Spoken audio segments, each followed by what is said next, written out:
Fala rapaziada, tudo certo? Jonathan aqui mais um vídeo do canal que a gente fala de investimentos, economia e negócios.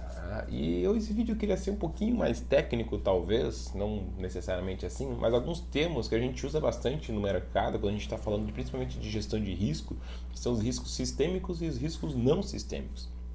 Tá? Então o que acontece quando a gente fala desses dois caras? Quando a gente fala de riscos não sistêmicos, são riscos que nós conseguimos mitigar, diminuir através, por exemplo, de uma diversificação de carteira de investimentos. O que eu estou falando com isso?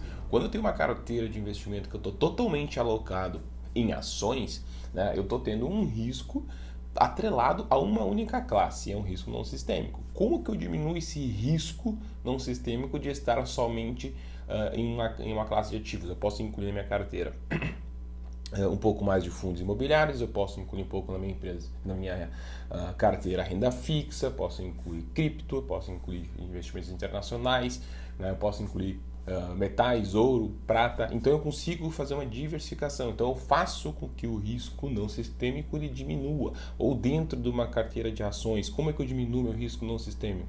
Eu consigo botar outros setores. Eu não vou ficar somente alocado num setor, por exemplo, de energia. Estou totalmente alocado. Se o setor de energia vai mal, eu estou com todo o meu patrimônio alocado em um único segmento.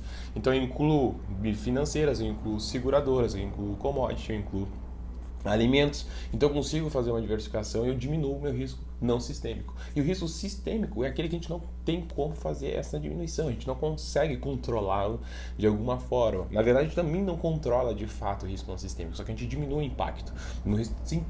Agora, os riscos, né, sistêmicos é um problema. Por exemplo, uma guerra, uma crise mundial, algo que afete todas as classes dos produtos. Então a gente não tem controle sobre isso. Então quando ela ocorre geral para todo mundo. Então não tem diversificação que eu faça que eu consiga diminuir esse risco. Então essa é a diferença de riscos não sistêmicos e riscos sistêmicos. Vocês vão ver bastante na literatura, quando vocês forem ler sobre investimento desses dois termos, eu queria passar para vocês bem a diferença. Então, riscos não sistêmicos são aqueles riscos que a gente consegue mitigar o impacto que ele tem contra a nossa carteira, contra os nossos investimentos. Enquanto o risco sistêmico, né, a gente não tem o que fazer. Então, quando ele ocorre, de fato, ele afeta tudo e não tem diversificação que salve.